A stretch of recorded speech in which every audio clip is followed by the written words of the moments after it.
धर्म का धंधा चल रहा है, मुसलमान जो है बहुत सस्ता निवाला है, ये नहीं चलेगा। किसी के बाप का हिंदुस्तान नहीं है, किसी के बाप का हिंदुस्तान नहीं है, किसी के बाप का हिंदुस्तान नहीं है। सभी का खून शामिल है यहाँ की मिट्टी में। कोई नियुक्ति पत्र लेने के लिए जा रहा हो या जा रही है, क्या उसका चेहरा नहीं दिखाएगी?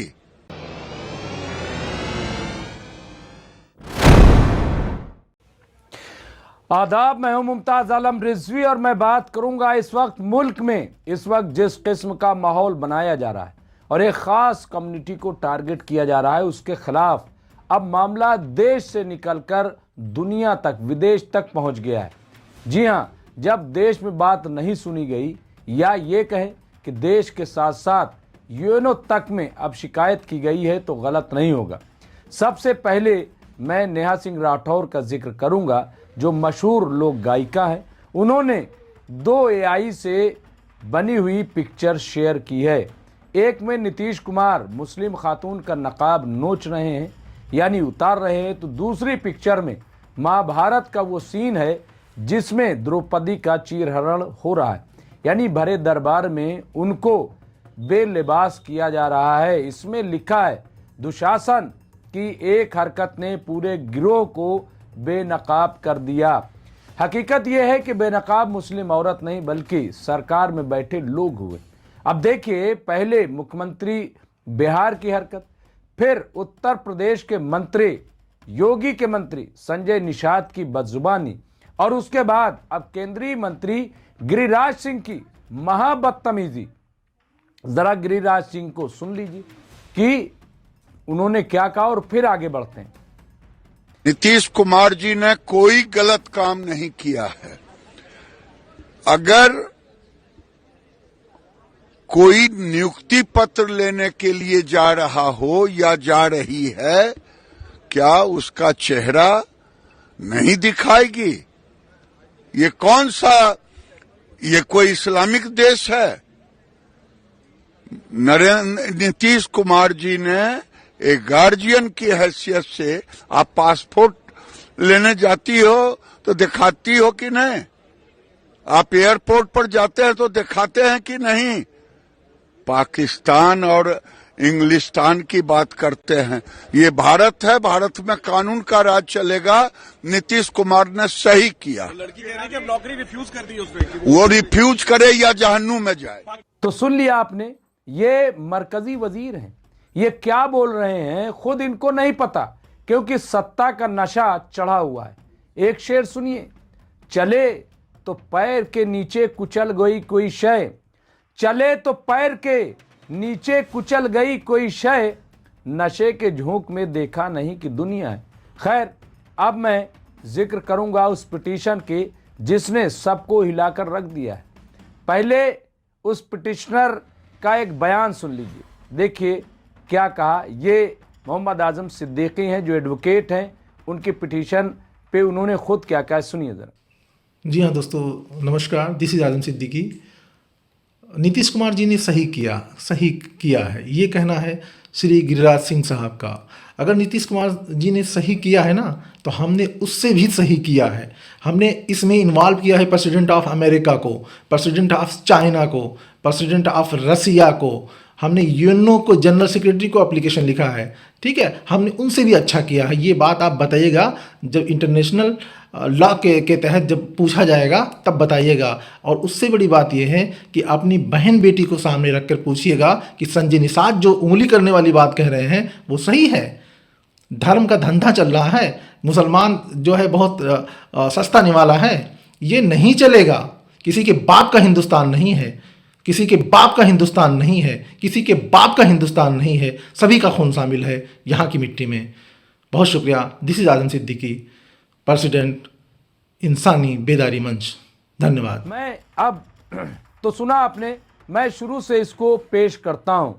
To the chairman UNO, president of United States, president of China, president of Russia, president of Germany, Japan, Canada, Australia, यहाँ पे sultan of Saudi Arabia, regards Azam Ali Siddiqui Alig, Balrampuri, MSc MBA LLB Lucknow, ये उन्होंने पूरी डिटेल दी है, आप उनसे राब्ता कर सकते हैं। सब्जेक्ट में उन्होंने लिखा है, विषय में भारत में महिलाओं के विरुद्ध उत्पीड़न, अल्पसंख्यक विशेषकर मुस्लिम समुदाय के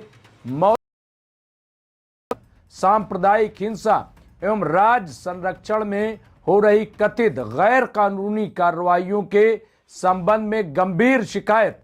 मान्यवर, ये प्रार्थना पत्र अत्यंत पीड़ा, चिंता एवं जनहित की भावना से प्रस्तुत की जा रही है। भारत जैसे लोकतांत्रिक एवं संवैधानिक देश में हाल के वर्षों में महिलाओं की गरिमा, अल्पसंख्यकों के मौलिक अधिकारों तथा कानून के समान अनुप्रयोग को लेकर गंभीर प्रश्न उत्पन्न हुए हैं। शिकायत के प्रमुख बिंदु निम्नलिखित हैं। महिला उत्पीड़न एवं सार्वजनिक स्तरों पर छेड़छाड़, प्रभावशाली पदों पर आसीन व्यक्तियों द्वारा या उनके संरक्षण में महिलाओं के प्रति अशोभनीय, अपमानजनक एवं संवेदनाओं को आहत करने वाले वक्तव्य व कृत्य सामने आ रहे हैं, जिससे भारत ही नहीं बल्कि वैश्विक स्तर पर महिलाओं की सुरक्षा को लेकर गंभीर चिंता उत्पन्न हुई है। नंबर 2, कानून के पालन में पक्षपात, लीगल पार्शियलिटी। समान अपराधों में अलग अलग समुदायों के साथ भिन्न व्यवहार किया जा रहा है, जो भारतीय संविधान के अनुच्छेद 14 कानून के समक्ष समानता का सीधा उल्लंघन है। नंबर 3, मुस्लिम अल्पसंख्यकों के घरों पर अवैध बुलडोजर कार्रवाई, कथित रूप से राजनीतिक प्रसन्नता प्राप्त करने हेतु मुस्लिम अल्पसंख्यकों के घरों एवं संपत्तियों को बिना उचित न्यायिक प्रक्रिया के ध्वस्त यानी मुनहदिम किया जा रहा है, जो मानव अधिकारों एवं प्राकृतिक न्याय के सिद्धांतों के खिलाफ है। नंबर 4, सांप्रदायिक हिंसा एवं नरसंहार की धमकियां, मुस्लिम समुदाय के विरुद्ध खुलेआम जान से मारने, सामूहिक हिंसा एवं खत्म कर देने जैसी धमकियां दी जा रही हैं, जिससे भय का वातावरण बना हुआ है। नंबर 5, गौरक्षा के नाम पर भीड़ हिंसा यानी मॉब लिंचिंग तथा कथित गौरक्षा के नाम पर आए दिन गरीब और निर्दोष मुसलमानों की हत्या या गंभीर रूप से पिटाई की घटनाएं सामने आ रही हैं, जिनमें प्रभावी कार्रवाई का अभाव देखा गया है। नंबर 6, धार्मिक घृणा भाषण, हेट स्पीच, कुछ कट्टरपंथी तत्व सार्वजनिक स्थलों पर मुसलमानों एवं उनके पैगंबर सल्लल्लाहु अलैहि वसल्लम के विरुद्ध अभद्र, अश्लील और घृणास्पद भाषा का प्रयोग कर रहे हैं, जो अंतर्राष्ट्रीय मानवाधिकार कानूनों एवं भारत के दंड कानूनों का उल्लंघन है।